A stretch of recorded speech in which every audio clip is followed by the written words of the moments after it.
So we're going to begin again. So this panel is from seawater to drinking water. Under what conditions is desalination the optimal solution? So first the panelists will kindly introduce themselves, and then Tam will be moderating the discussion, and at the end we'll have some time for questions and answers. Generally, the purpose of this panel is to provide a framework for thinking about the context within which it may or may not be appropriate to consider desalination.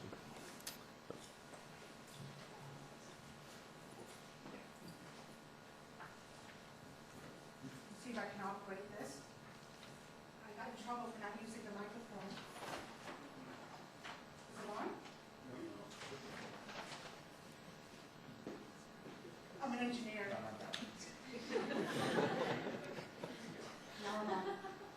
I'm told I'm on. Oh, I'm on. All right. Well, thank you. Welcome back, everyone. Let me take a moment and thank our panel members and ask them to take an opportunity to provide 5-minute sort of introductions to themselves. Anything they would like to share with us on the issue of desalination. And we'll begin with Assemblymember Jerry Huffman. Oh, great. Well, thank you, Tam. Great to be with all of you. And I'll just quickly introduce myself. I represent Marin and Sonoma County in the State Assembly, Southern Sonoma County. Was elected in 2006, and one of the wonders of term limits is that as a new member, if you arrive with a little bit of expertise and experience in an area, they can plug you in as a committee chair fairly quickly. So I've benefited from that, and I've had a chance the last couple of years to chair the Water Parks and Wildlife Committee at a time when, as Tam previewed for all of you a few moments ago, water issues really have been at the fore for the state of California, and some rather huge things have happened under my watch. So that's been a big part of what I've worked on the last few years. But prior to that, I spent 12 years as a director of a municipal water district, the Marin Municipal Water District, where back in the year 2000, I was the swing vote against proceeding with a pipeline to the Russian River. This was a pipeline that had been approved by the voters back in 1992 as something that would procure some supplemental supply if and when the demand line crossed the threshold and a deficit existed. So that event happened in the year 2000. Demand began to exceed the reliable yield of the system. We tried to hold that off for many years coming out of the drought of the early 1990s. But it just kept kind of steadily growing, and we went into deficit in Marin in the year 2000. And the problem is, when I looked at this option of building a pipeline to the Russian River and increasing our reliance on water imported from faraway watersheds, watersheds that had serious fisheries issues, a county that had its own growing demands, and some issues relating to our junior water contract and reliability, I put it all together and didn't really like much about that option of increasing Russian River importation to Marin County. And so I was one of those who urged that we begin to explore other options, certainly starting with much more aggressive conservation, recycling, but also including desalination. And so the Water District spent the better part of 10 years taking a look at that, building a pilot plant in Marin County, exploring the costs, et cetera. Meanwhile, I left the board, went on to the State Assembly. They continued looking at it, and of course this election that just passed in November was a big deal for this issue in Marin County, because it was very much at play with some local candidates and a local measure, and Adam can speak to that. I won't get into the details because I wasn't directly involved. But the bottom line is, for Marin County, desalination continues to be in the portfolio of possible supplemental supply alternatives. From my perspective, it's something that I would love to see us never have to do. I think you'd have to be out of your mind to want to go off and build a desal plant just because you love desalination. You wouldn't do it unless you didn't have any better options. So in answer to your question, when is it the optimal solution, I would say almost never. But when you got a gun to your head, it might be the least bad of bad choices, and that could possibly be the case for Marin County. Time will tell as the next few years unfold and we see how demand management works. But that's the state of play in Marin, and that's sort of my background in my involvement on that issue. Just one last thing before I hand it off. I also, as part of all that, spent a year on the state of California's desalination task force, where I got to kind of go deep into the issues of desal working with all sorts of stakeholders, not just water users, but folks with a lot of scientific and technical expertise, environmental advocates, and so I had a chance to learn quite a bit about it at that time as well. Great. Thank you, Jared. And why don't we move to Heather Cooley? Okay, thank you. My name is Heather Cooley. I'm co-director of the water program at the Pacific Institute. We've done quite a bit of work on seawater desalination, and so I briefly just want to talk about kind of some of the advantages and disadvantages and describe when I think it's most appropriate. Seawater desalination has some real advantages. It's a reliable, high-quality source of water that is independent of weather conditions. So in drought-prone California, that can be a real benefit. There are also some disadvantages. It's incredibly expensive. It's among the most expensive water supply or conservation option available. It's energy intensive. Among the most energy intensive, again, water supply or demand management option available. And it can have some negative impacts on the marine environment through the discharge of brine and also through killing organisms either on intake screens or within the desalination process. Ultimately, though, I think what I would like to convey is that desalination is a technology, and it's a technology that can be appropriately applied or inappropriately applied. And I would like to point to Santa Barbara as an example of where it was inappropriately applied. Santa Barbara built a desalination plant back in 1992 in response to kind of our last major drought, although it seems that we're coming out of one now. At the same time, they built a connection to the State Water Project, and they implemented quite a bit of conservation. They got that plant up and running fairly quickly. It was successful. They were able to produce the water, but as soon as they completed the plant, the drought ended, and that supply was no longer needed. They shut the plant off and put it into standby mode. They have never used that plant and, in fact, sold off half of it, and that's now in use in Saudi Arabia. So in that case, there were cheaper supply options available. There was cheaper conservation available. And so I think ultimately that shows that we really must look at where it's needed and if there are other water supply options needed. Ultimately, I think it really must, a decision to build a plant must be built upon an open and honest and a transparent process that really looks at all of the supply options and the conservation options. Thank you. Thank you, Heather. Andy, It's okay to use the PowerPoint? please. Sorry. While we're setting up here, let me introduce myself. I'm Andy Shea. I serve as the USA Development Director for Acciona Agua. I also serve as the DSAL Committee Chair for the Water Reuse Association, so I've got some mixed lineages while we're setting up here. I'll just give a brief background. Acciona does both wind, solar, infrastructure, tunnels, roads, and of course water. Beautiful. Ready to go. Ready to roll. So I'll keep the shameless corporate plug to a minimum.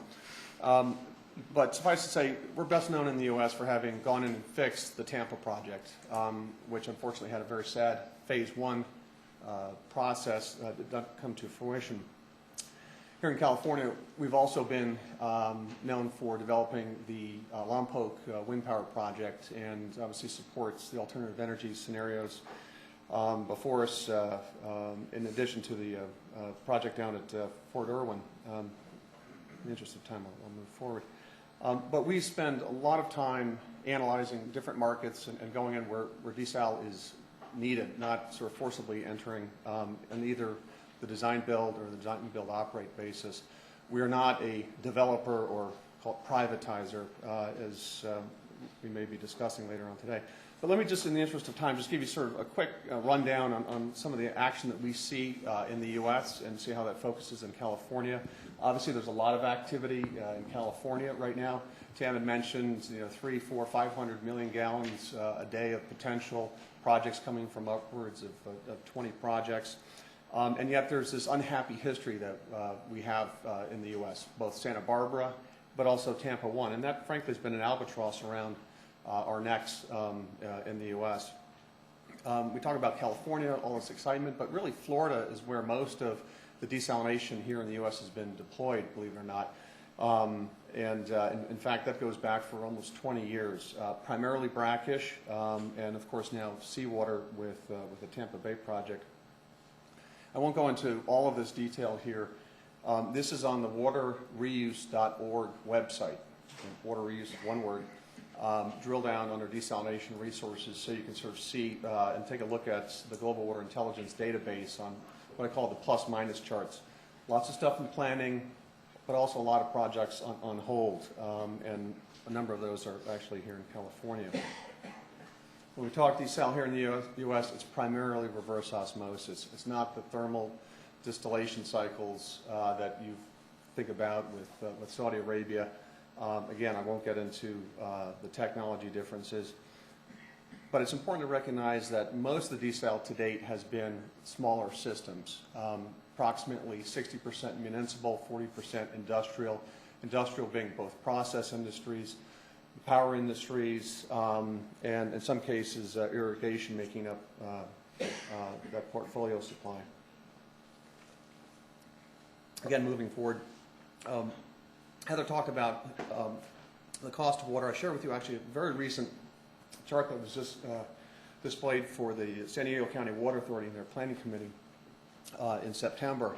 So on the top chart you see, here you are now looking at both canal relining, very cost-effective conservation measures, sort of macro conservation. Tier 1 and Tier 2 in this sort of $400, $500, $600 an acre foot range, and yet we're looking in the 2020 time frame very expensive options as we're dealing with a scarce resource. When we talk about desal, reuse, conservation, you have to put it in the context of both these charts. It's not cheap, and we'll talk about some of those details moving forward, but you have to take a look at some of the macro. And of course, the macro includes energy consumption, and I refer you to the California Energy Commission chart from about 2-3 years ago, which displays, obviously, if you've got Title 22 recycled water, great, it's there, it's compliant, let it roll for Title 22 lower water quality application. But as you get into these incrementally higher energy intensive water supply options, which include for San Diego, their option called the East Branch option, 3,200 kilowatt hours per acre foot. Very energy intensive, going down the Central Valley, as Tam had talked about, up and over the Tehachapi's, treatment, et cetera. Desal right now, this is 14, 15, 16 kilowatt hours per 1,000 gallons, 4,400 kilowatt hours per acre foot. That's where we are right now, and perhaps this afternoon on the panel we'll talk about how we're going to get down below that level of 4,000. Anyway, again, in the interest of time, we've got a number of projects out there. Some will go forward, some will die on the vine, primarily from siting standpoint, or they're more cost-effective options. Let me just conclude with a very important element, and again, this may not be a Bay Area issue, but certainly if you spend time down in Southern California, we're dealing with a very important issue that Lake Mead and Lake Powell are at their historic lows, and this bathtub ring is a real stain on some of our planning futures. We're at that point where we have to be dealing with these options, whether that's a tool in a toolbox or portfolio, conservation, reuse, desal. We all have to look at a number of these options and effectively discuss it as we are going to be doing it today. So with that, let me turn it back over to the panel. Thank you. Thanks. And thank you especially for that last quote. I certainly will remember it and try to use it judiciously. Jim McMahon. Thank you, Tam. My name is Jim McMahon. I'm from the Lawrence Berkeley National Laboratory, just up the hill here from the campus. That's about 5,000 scientists from all possible disciplines working on a variety of interesting problems. There I manage the Energy Analysis Department, which is about 150 people, focusing on energy efficiency, renewable energy, and policy studies. So we're kind of the applied part of the laboratory. The reason that I'm here, I think, is because about 7 years ago, I got involved as the laboratory representative on what was called the Energy Water Nexus. Several of the national labs at the same time came to the realization that having worked on energy for 30 years, that water was the next big problem, and that there might be some lessons learned from energy that we could carry over to water. So we began to look at that. 12 national laboratories and EPRI got together. We developed a single slide presentation, which we took to every office of the Department of Energy to explain why there ought to be a federal research program on the connections between energy and water. We do not yet have that research program, but we are always hopeful about the future. The things that I want to say about desalination are the following. Any of you who have taken courses here on campus at the Energy Resources Group will understand these principles. First of all, you need to think back about how the problem is stated. If the problem is stated, we don't have enough potable water, then that influences how you address the question, and maybe desalination pops up right away. You also have to decide whether you think about this as a supply problem. At Lawrence Berkeley, we tend to be what are called bottom-up people, so we tend to look at the demand side and try to understand whether we need as much energy or water as we are currently using. On the energy side, we have found for 30 years that every time we look, we find opportunities for improved efficiency, reduce energy use, that are more cost-effective than most of the supply options. When we turn to water, the first time that I turned to water was a study on clothes washers. First of all, the folks at the Department of Energy were shocked to find that 40% of the operating cost of a clothes washer is for the water. It's to purchase the water and pay for the wastewater. They were energy people. They weren't thinking about water. We found that was a common phenomenon, that energy people assume water. I will pick on my energy friends by saying, look at the Department of Energy official forecast for the next 20 years, the annual energy outlook. It comes out every year in the spring. If you search that document for the word water, it's not there. So it's as if the best people in the country working on energy said, assume water, and now let's talk about energy. On the water side, I find that many of my water friends do the same thing. Assume energy, and let's talk about water. So if you assume energy is available and not a problem and you don't care about cost, desalination, fine. Okay? But so far we've only talked about supply and about desalination. So broaden the picture. What is the problem? Maybe the problem is there is a mismatch between demand and supply. And maybe part of the solution is on the demand side. I happen to think that a lot of the solution is that we could use water much more efficiently. We could close the loops so that water is not used once and then disposed of, but in fact it is reused, recycled. Perhaps we're dealing with one quality of water. We have potable water, it's used for everything. Maybe part of this is a disaggregation problem where we want to deal with different qualities of water for different things. We want to reuse gray water, for example. So you have to decide how you're going to frame the problem. And then what is the optimal solution? What are your boundary conditions? Do you care what it costs? Whatever it costs, do you care who pays and who benefits?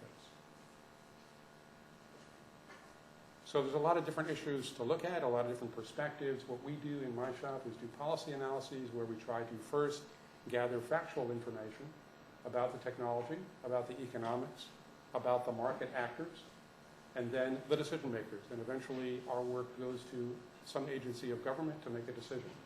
And our job is to provide them with options, the best information we can about what those options imply, and then they get to decide what to do about it. Thank you. Adam? Thank you, and thank you all for being here today. My name is Adam Scow. I'm with the consumer group, Food and Water Watch. I'm out of our San Francisco office working on Northern California water issues. We're also headquartered in Washington, D.C., where we work on federal legislation, and here we're involved in state legislation and local campaigns as well. I've had the pleasure of being involved in some local desalination issues. As Assemblymember Huffman mentioned in Marin, there's been a robust debate about whether or not and when a desalination plant will be appropriate for Marin. Those debates are continuing and have been present up and down the coast. In Monterey, they continue in Santa Cruz, they continue. There's been an enormous fight, I guess, in Carlsbad and just north of San Diego, where a company, Poseidon Resources, has proposed to build the largest desalination plant in the Western Hemisphere, a 15 million gallon per day plant that has raised serious environmental concerns. Our position on the issue is that because of the high cost to ratepayers and because of the high cost to the environment, that it's the position of last resort after we've exhausted all the other options that some of the other panelists have been talking about. I think that's one of the great things about having these panels, these discussions, is that we end up talking about other things first, which sometimes we don't get to do. To take a general perspective on the issue, I think desalination is not really ready for prime time in most places in California. I think we're seeing with the economy that the good old days of building dams, canals, regardless of environmental and financial consequences as we did in the earlier part of the 1900s through the 1950s, those days are over. So to quote our incoming governor, Jerry Brown, it's time to live within our means. I think that's the third reason why desalination is not ready for prime time, because in an era of limited local budgets, there's going to be big trade-offs. If we're prematurely investing in desalination, we're taking away money from other programs, whether that's investing in rebates for efficient toilets, washing machines, looking at agricultural efficiency, that's 80% of the state's water use. Lots of things we can do. I believe State Department of Water Resources in a recent bulletin, for those reasons, identified conservation and efficiency and reuse as much higher options to produce more water than desalination. So that's my introduction. Thank you, Adam. So let me begin by building on a comment you made, Adam, that it's not prime time for desalination.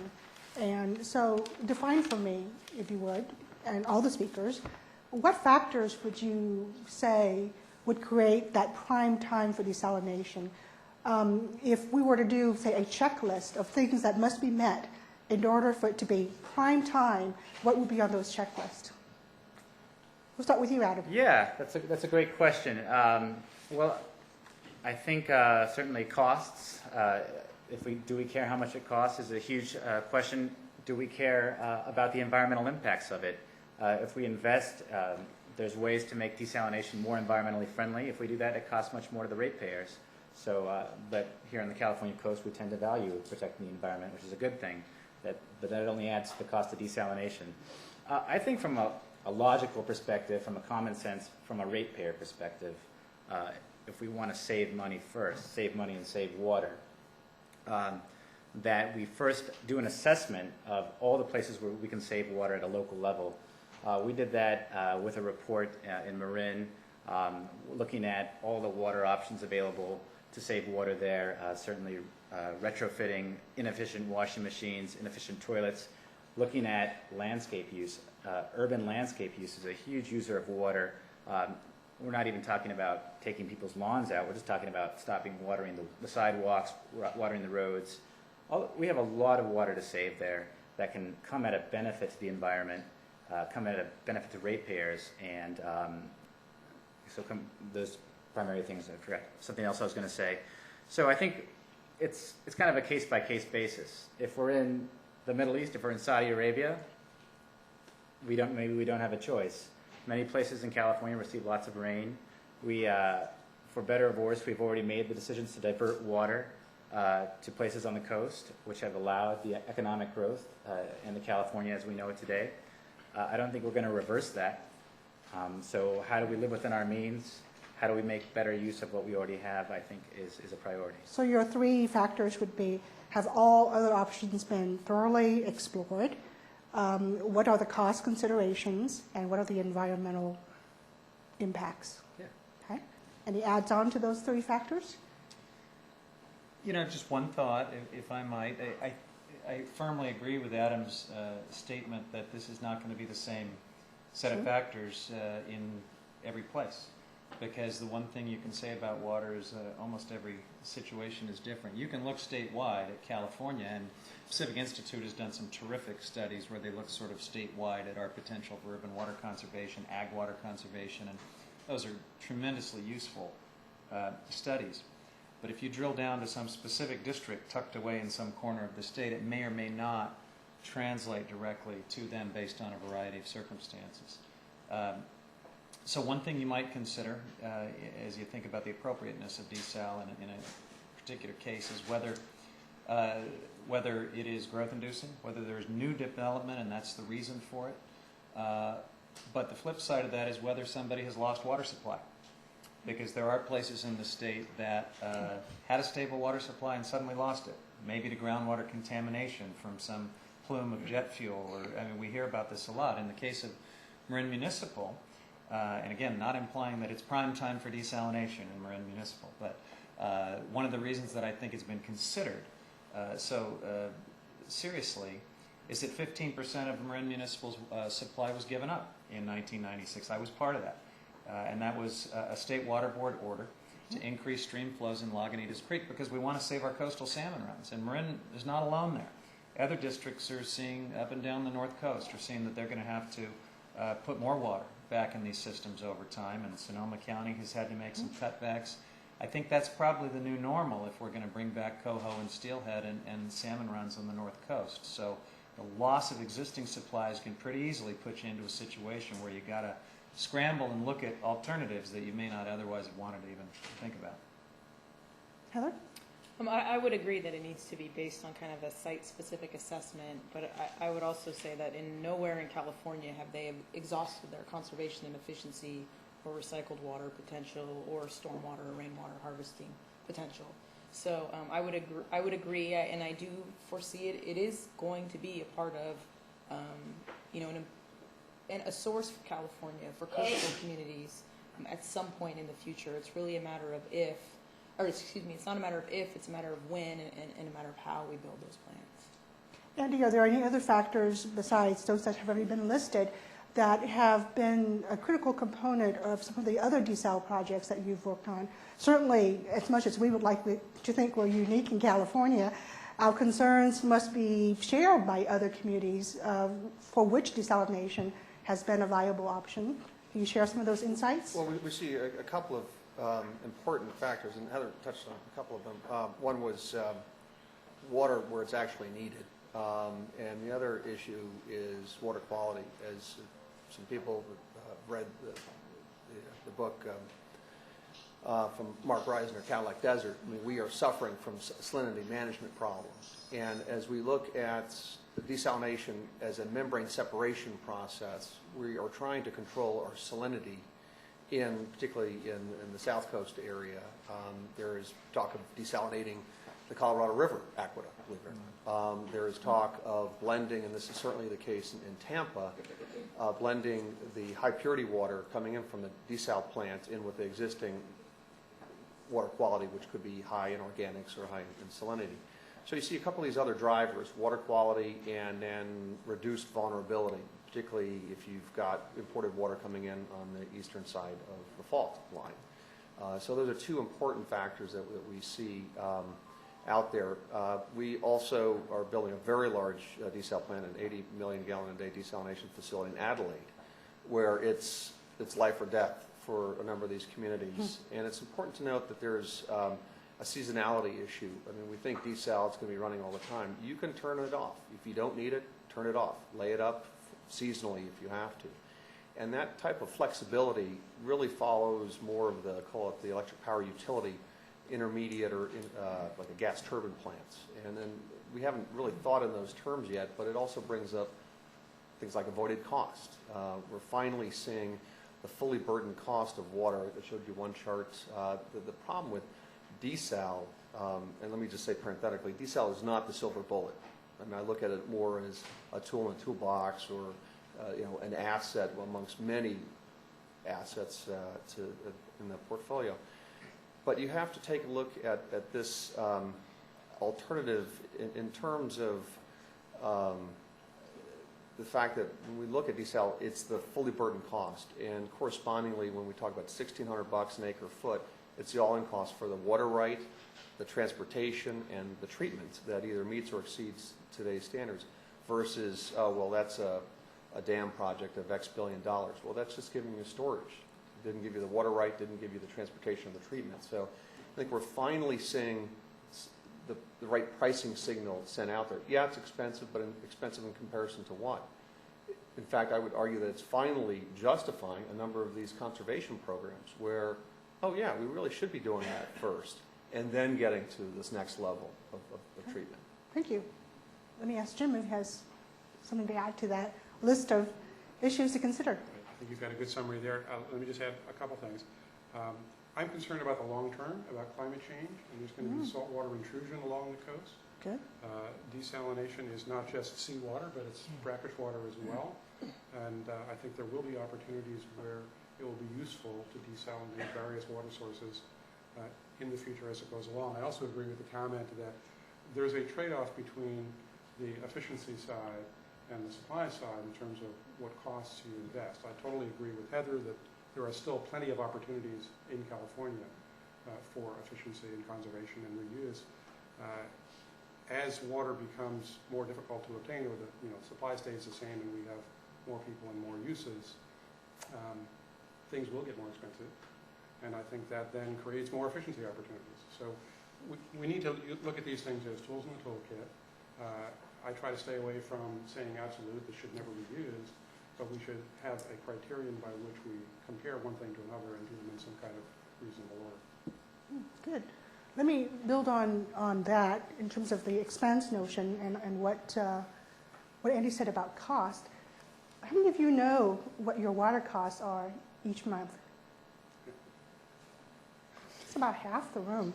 The reason I ask is my water cost is buried inside my bill to the County of Sacramento, and so I have no idea. And as far as I know, I'm not metered here in Sacramento. Not that I don't use water efficiently, but that leads me to the question, does the average citizen truly know the cost of the water they use? We are so spoiled. We turn on the faucet. We expect water to be there. Well, some of us in the Central Valley, unfortunately, don't have that access to water. But do we, as a society, truly know the cost of water? And what can all of us do to better educate people so that they have that understanding of the value of the water they're using in order to make these comparisons more valid? We'll start with you, Jim. Sure. I think that's a great question. I would answer that most people don't know the cost of water, that it is small compared to other expenses that they have. And more importantly, even if they did know the cost on a monthly or quarterly basis, they don't know what it's used for. I mean, someone used the analogy of grocery shopping. Imagine you went to the store, you bought whatever food you wanted, and 3 months later you got a bill for all of your food. Okay? And then someone says, you need to cut down. Okay, I don't know what the price of milk is compared to the price of steak. So I don't know what to do. Consumers of water often don't know how much of the water is going to watering the lawn compared to taking a shower or washing the clothes. And so even if you tell people in a drought situation, we need you to conserve 15%, people sometimes do the wrong things because they don't know what the thing is that they need to do. So there's an additional level of information besides just the bill about how this relates to the technologies you're using, the uses that you have, your behaviors that you have, and what your opportunities are to change them. Great. Adam? Yeah. Oh, did you say Heather or me? No. Adam. Um, If you want to punt to Heather, ladies first. Probably later. More technical questions I punt to Heather. But that's a great question. There's a lot of ideas about that. I think it's important to note that water use in California and in many local districts and nationwide is actually going down, which is a good thing. And demand has been relatively flat in many districts. I think it's down about 20% right now. LA Department of Water and Power down about 19%. In San Diego County Water Authority, which is more water. They're saving more water than would be produced by the 50 million gallon per day proposed desalination plant. This is actually creating a different kind of problem for water utilities who need the revenues to meet their expenses and are in some cases being forced to cut their conservation budgets. So this is something that needs to be solved. To call out a few good water utilities, I think Marin is a leader. Long Beach is a leader in promoting conservation, using a variety of tools and working with the community. Not to knock engineers, but we need a diverse approach in getting people to save water. I think That's okay. I'm an engineer with an MBA. Strike two. And I almost became a lawyer. Stopped myself in time. Yeah, but to conclude, I think some of the old school thinking is we don't know how to work with people, more supply, and it's the kind of investment we need regardless of what the cost is to ratepayers. I think that thinking is starting to change now slowly. And I think a diverse tool set will help reduce water use. Absolutely. I think it's a great question too, and one of the things that I always struggled with when I was a water district director is this fact that there's, in many cases, a 2-month delay, a 3-month, I guess, by the time they actually get the bill out and pay it, between the water use and between the price signals, the very crude price signals that we can send through our bill. So even those who are being frugal and really trying to think about that, they're getting this bill sometimes in the rainy season for stuff they did during the dry season. And there's no way to parse out how much of that was landscape irrigation versus showering and laundry and things like that. It's just not possible. And I think a lot of people don't have a handle on it. If we could get more granular in our billing, I think it would help tremendously. Even if we could send monthly bills, I think it would help a lot. Of course, you begin now to get into the world of smart meters, and we're having lots of fun with that on the energy side. So I'm sure that there's a whole new set of issues that real-time billing and meter reading would present when it comes to water, and maybe we'll never get all the way to that. But we can do a lot better than this 3-month delay, and it would help us as we try to manage demand. So yeah, I also agree that that's a great question and a key issue. And I was going to say, and Jared mentioned, there are new technologies that can provide the users with real-time information about their water use. I would agree that most people don't know where their water comes from. First of all, they don't know how much they're using, and they don't know what it costs. And I think that's a huge problem. I think water districts need to work with their ratepayers, need to work with their customers to educate them, and that we have to do this in order to begin talking about different water supply and conservation options. That water agencies have done a disservice in some ways by not engaging with their ratepayers and their customers better. And I would also like to put in a shameless plug for a tool that we produced called WeCalc. It's a water energy climate calculator, and it's designed for the homeowner or a user to go in and enter information about what kind of fixtures they have in their homes, what kind of appliances, how much they use them, and it provides information on your water use by end use, your water-related energy use, the greenhouse gas emissions, and then it provides you with some recommendations for water conservation and efficiency measures and gives you an estimate of how much money you'll save. So there are some tools out there, but I think those things are really needed to begin kind of engaging with people and having informed conversations about how we solve these problems. Andy? In the interest of disclosure, I'm from back east, and the folks back east are really good at billing and metering, whether or not it's public or private. So we do see our monthly bill. And it is categorized in terms of different uses? It's not as broken down as, for instance, your power bill between generation and transmission and service charges, but there is an element of price signaling. You'll see typically a range of $30 to $50 a month for, call it, normal use. There's an element in some communities of having a lifeline rate. If you've got teenagers like I do, I won't disclose to you what my monthly bills are, but it's an outrage. And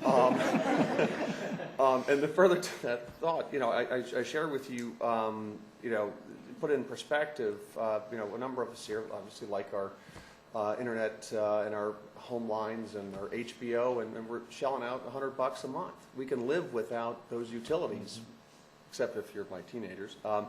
And yet, when we get a water bill in, and there's a price increase of 5% to accommodate either technology improvements or increased reliability, people go through the roof. And so, water is kind of like the Rodney Dangerfield of the industry. It's got no respect. And I think, one of the things that we're trying to see, and I think this is true for this type of panel, is getting these issues out on the table. And just to bang on my teenagers again, the EPA statistic for most households is that they're spending $700 or $800 a year on soda. And yet, that could have been the water bill for a number of households. So, we really need to think, it's not just the monthly cost, it's also the value. I think we're slowly getting into value, but you have to have the meter. You have to have that price signaling every single month so somebody can open it up and go, well, darn it, somebody either busted a pipe or left it, left a tap open, and we got to stop it. And then, of course, there's Sacramento, and I won't go there. No. Sacramento is its own animal. Let me then follow up with the question. There was some mention of new technologies, that we should do a better job of reaching out to, agencies to do a better job of reaching out to their customers. A better informed, better educated constituency is a wiser water using constituency, hopefully. So let me ask this question. As a regulator, I'm always caught in the middle between wanting more information, because there's always more information to be gathered, whether it be on a technology, on the economic impacts of something, whatever, versus the need to take some action. When it comes to desalination, there are plants being proposed that will come to us for permitting. There are communities looking to desalination and other options for their water needs. And there are always new studies, new reports, new information being circulated and developed for consideration. How do you how do you suggest regulatory agencies, decision maker at the local, state, federal level, balance the need for information and cautious advancement versus the need to address water issues, to show positive action, to take proactive steps, to try to address things such as climate change and all the challenges that we have to deal with respect to water? How do we move ahead and deal with the lack of certainty when it comes to information and lack of technology that we currently have? You're smiling so much, Jim. I'll throw it at you first. I like these easy questions. Great question. We deal with this all the time in terms of dealing with information. First of all, there are time frame issues, right? You have decisions that have to be made at certain points in time, and you get as much information as you can with the resources and time you have, and then you have to make a decision. I would argue that all decisions are made under uncertainty, both in our own lives. Any business person knows that they're speculating about what's going to happen in the market, about their product. Regulators are making assumptions about the future.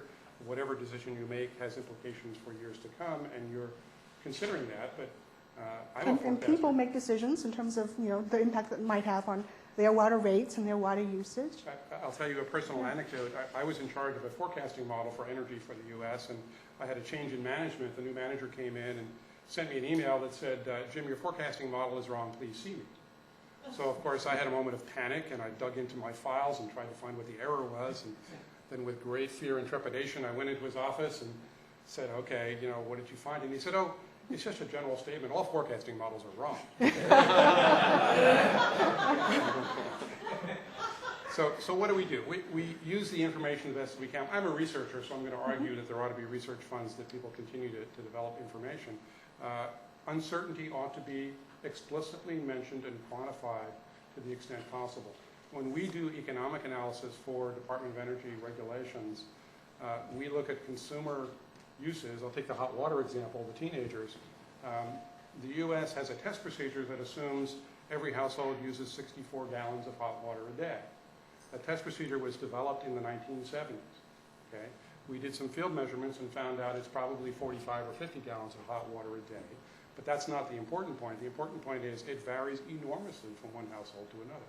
I've got grown kids. When they were younger, when you're washing a lot of laundry when they're very young, or when they're taking long showers when they're teenagers, it really affects the usage. So you need to consider the variability from one application to another and go on from there.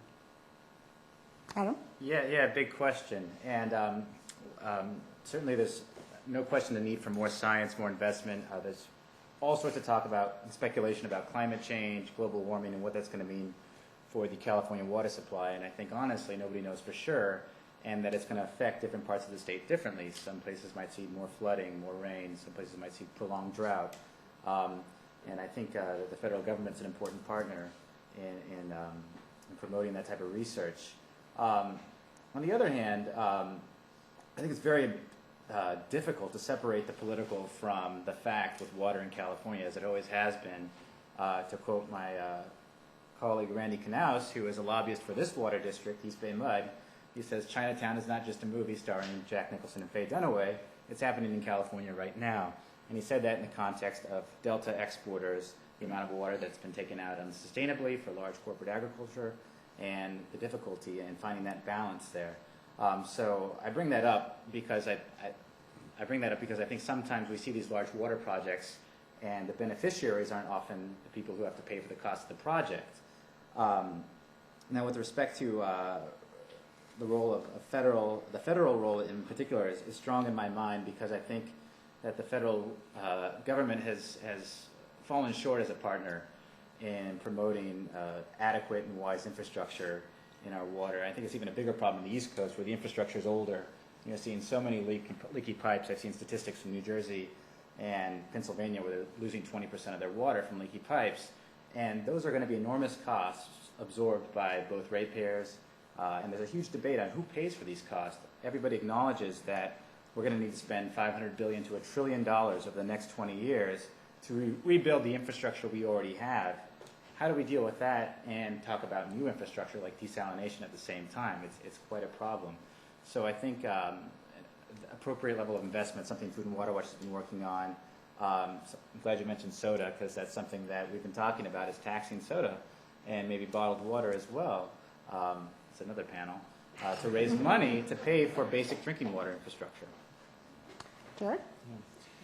Well, I've had a chance to work on a lot of interesting issues in my 4 years in Sacramento, the energy, all sorts of things, but there's nothing that I've encountered that lends itself to more sort of invention and creativity and sort of breakthrough technology just around the corner than desalination.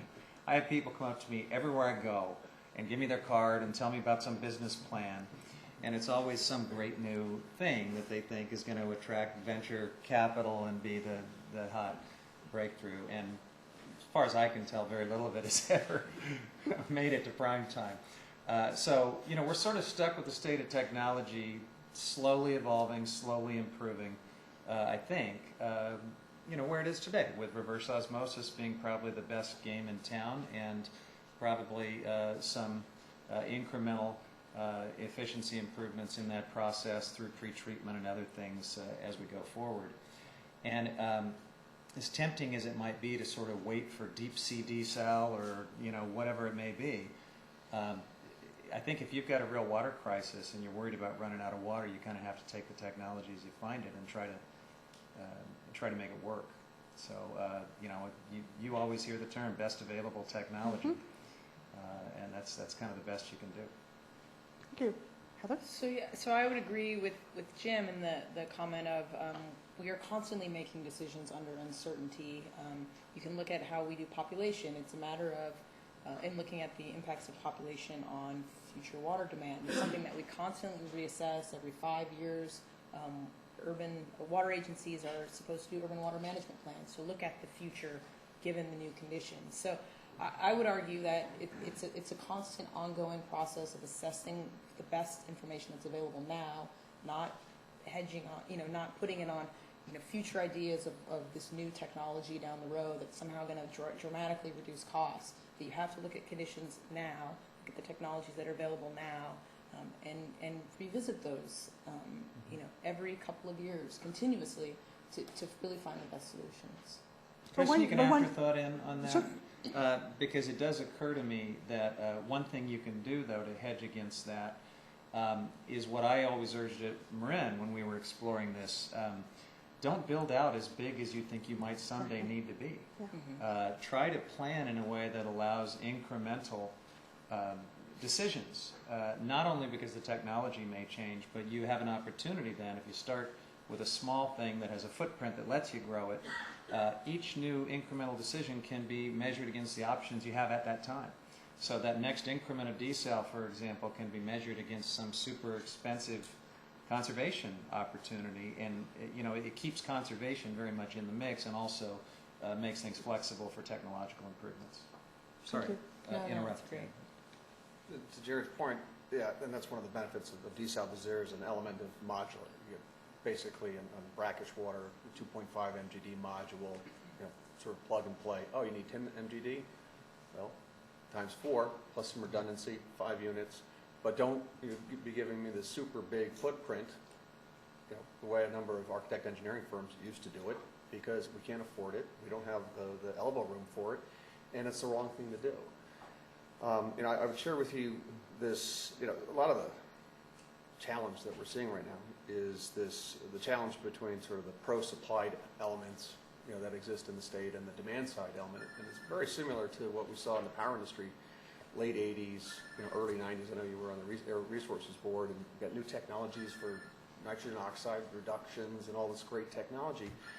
And then, but the real focus was, well, let's bring in the negawatt concept. How can we stimulate conservation once we know what the avoided cost was? And certainly California was on the forefront of establishing what is the avoided cost of water. We're finally seeing water districts, West Basin in particular, finally discussing and disclosing what is the cost of their high purity water systems that have benefited a number of the industrial complexes. It's about $1,600 an acre foot when it's unsubsidized. Well, let's get out there. That justifies all sorts of conservation in the city of LA, and that's getting pretty close to large-scale desalination, not small-scale desalination, where you don't have many economies of scale. But it's this pricing signal. We come back to the same thing. How do we tell the customers that, look, this is expensive, you should conserve, and when you can't, it's going to cost you this, you better allocate rates for it. Key question. Let me stop hogging your time and attention and ask the audience if they had questions for this panel. Please. I have a question about technologies to save water, like low flow toilets or whatever. Is there any tax incentives that could be put on the pricing at the store? Or are there any vehicles to manipulate public behavior? Well, we do better than that. We mandate We do. standards. Yeah, so we even better. So yeah, there's standards. There's also many water agencies and even some energy utilities provide rebates to customers. It does require that they have enough money, obviously, to make the upfront investment, but they can recoup some of that cost from the water agency. Isn't there also the available supply? You just can't buy a water hog toilet anymore? Exactly. Right, that's the regulations, right. It's just, if you go into Lowe's, it just doesn't exist. I mean, it's like illegal contraband. You have to smuggle it in from Utah. Yeah.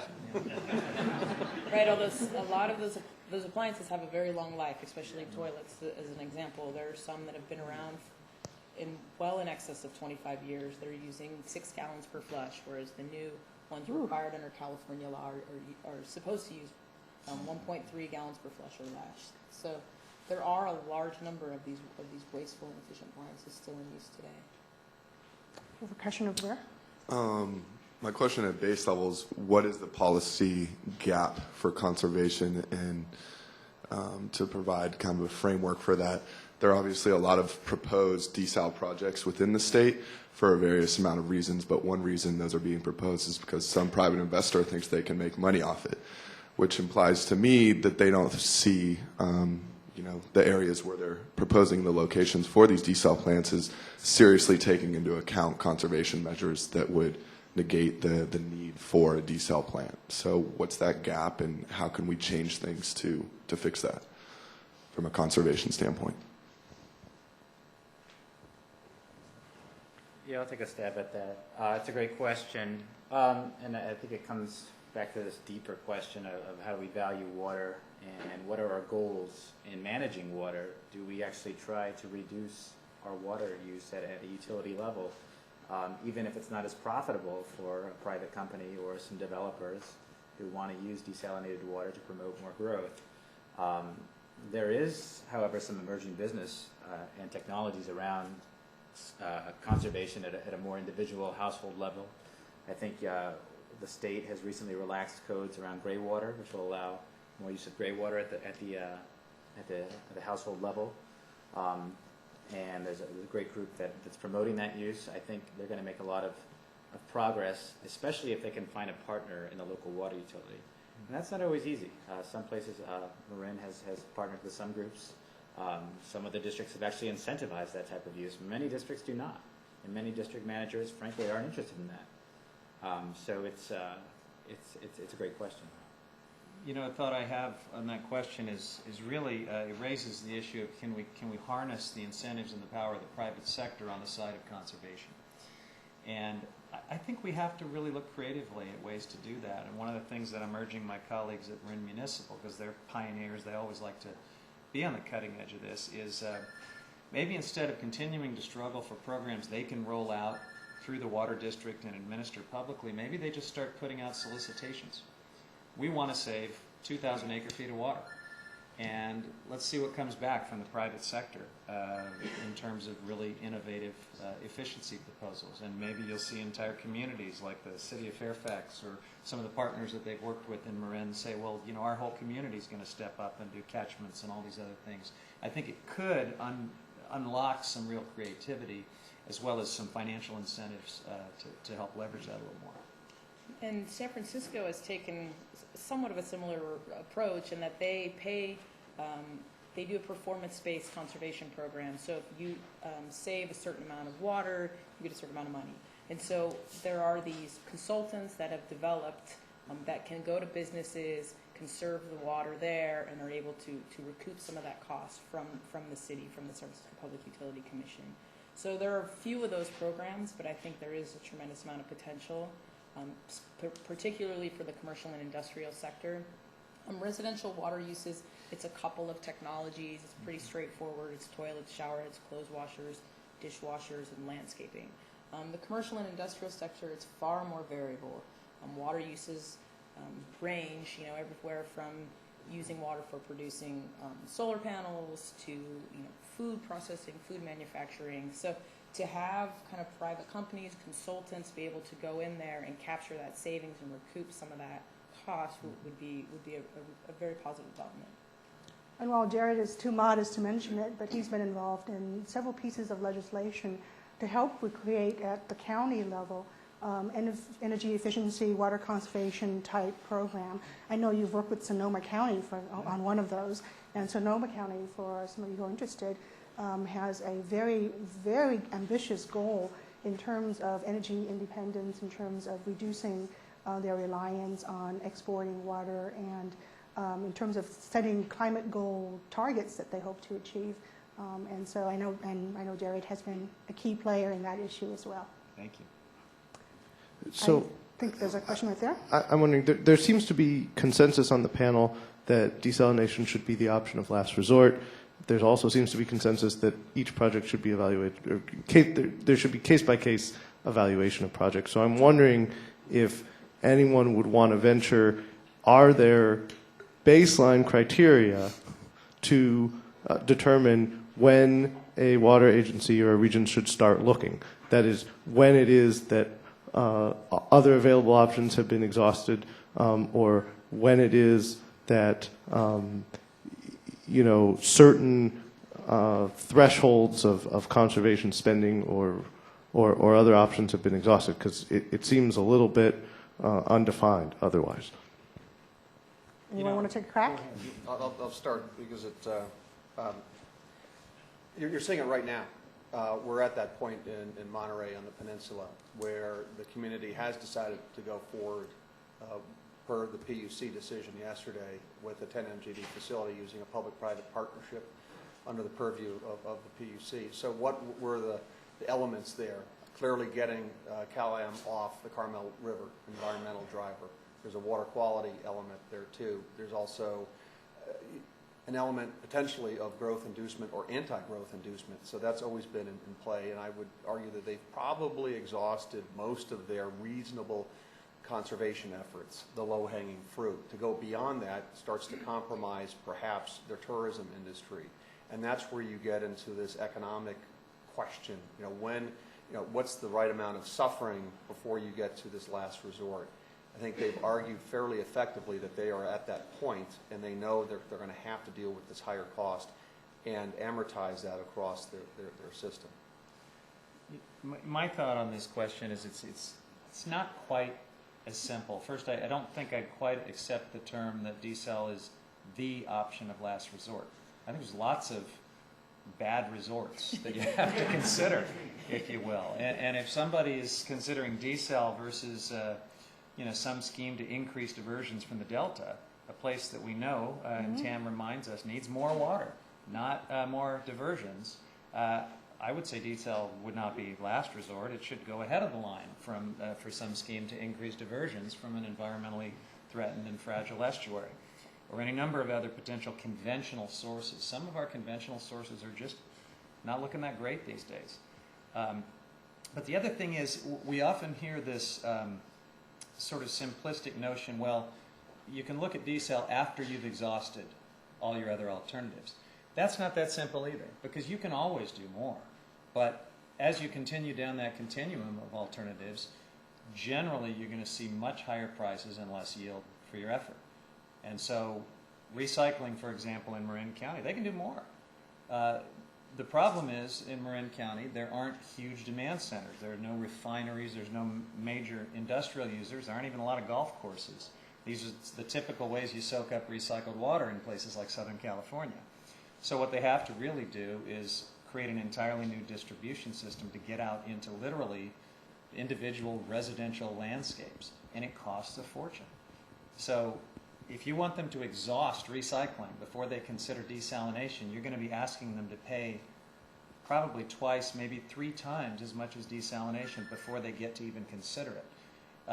So I guess I throw that out, and maybe there are some communities where they really can exhaust, but even there, it's just not quite that simple. It's more complicated, and it'll just on a case-by-case basis have to depend on a weighing of environmental costs and alternative factors that don't lend themselves to a cookie-cutter type formula. Thank you. Heather? But I would also add, just using that recycled water as an example, that we need to look at other alternatives. So why not smaller satellite wastewater treatment facilities where you don't have to build as, typically wastewater treatment facilities are located at the lowest elevation of a water agency or a service area.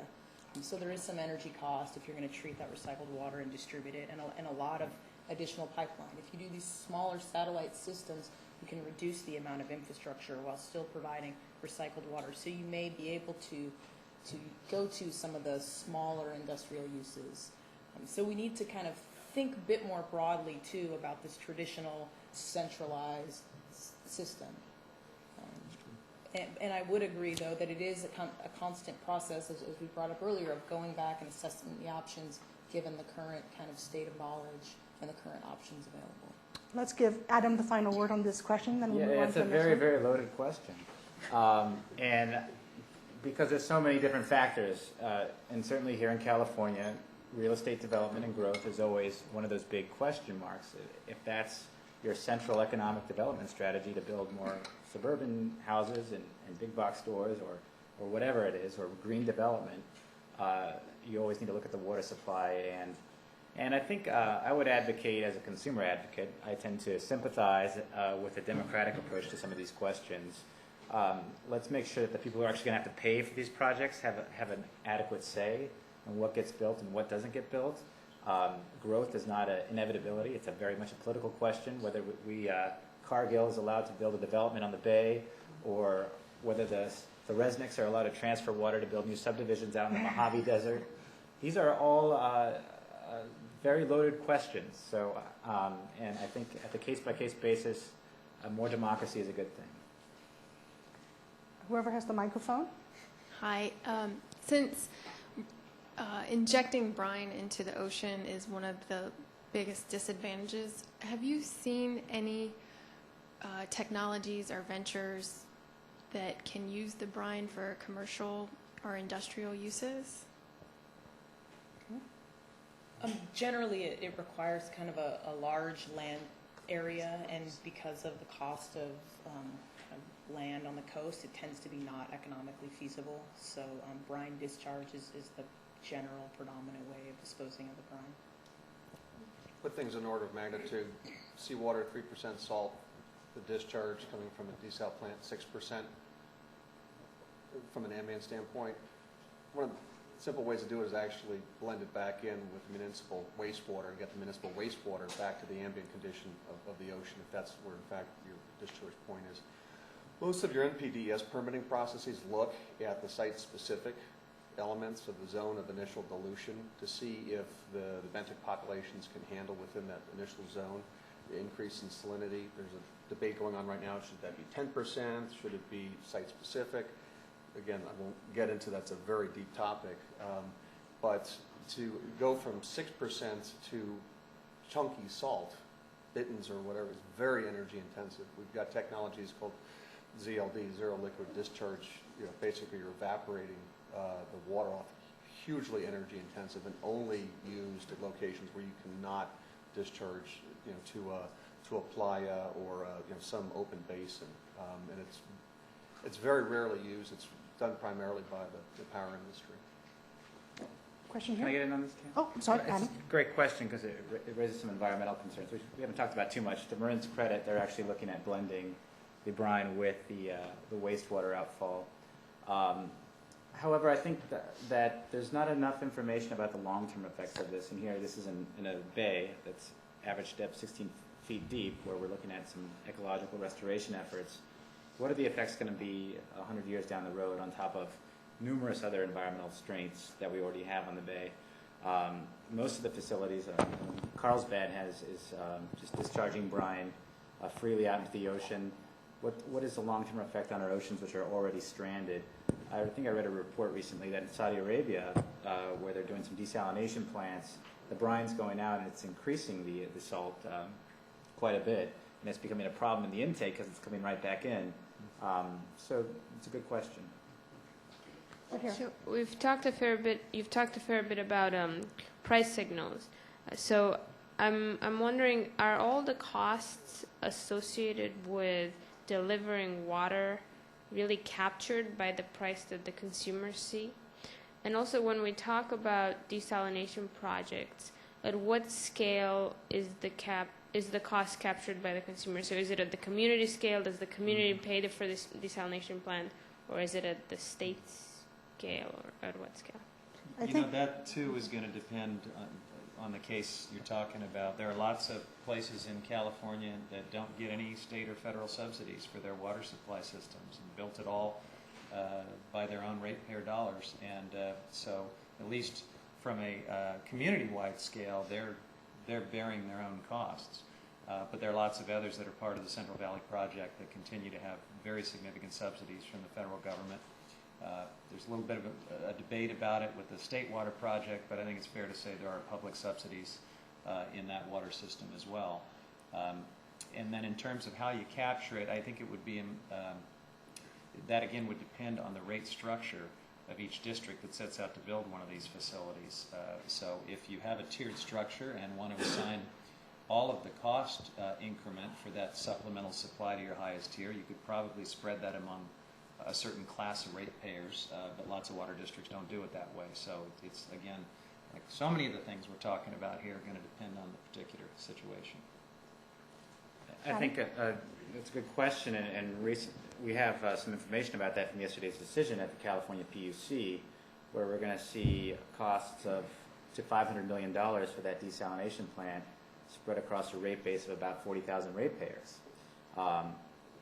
At the Division of Ratepayer Advocates, which is supposed to protect consumers from utilities, is estimating that the rates are going to double, triple, or quadruple, and there's going to be very little oversight over the annual operation and management cost. That's another very expensive cost when it comes to desalination because it's so energy intensive. And if the price of energy goes up, certainly that'll affect the price of desalinated water. I think this, and my understanding is that there are very little subsidies. Certainly there's been lots of advocacy for federal subsidies by the desalination industry at the federal government. I think most of it has been in the form of research. Yeah. That's... One final question. I'll let you decide who to give the microphone to. So from an environmental perspective, there seems to be consensus that conservation is the answer. However, there's only, there's a limited amount of conservation that we can do, and regardless of how successful we are with it, there's a huge supply question as well. And my question is focused on the environmental side of it. And, once desalination comes to cost parity with conventional sources of water, well, what are each of your takes in terms of those the environmental trade-offs? Because it's either taking water from saltwater sources and dealing with the brine and the energy intensity of it, or the other option would be taking water, from the Colorado River or Owens Valley, taking large distances as well, and having detrimental effects on those ecosystems as well. So how do you guys see the weights between those, the detrimental effects from each side matching against each other?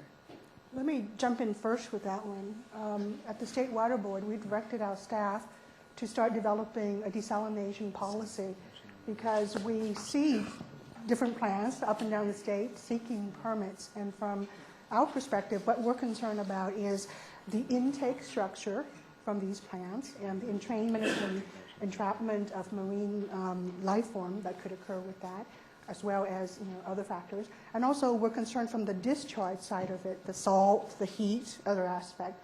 So from our perspective, there is a balancing, if you will, that needs to be done in permitting these facilities and having them address the potential impacts from an aquatic perspective.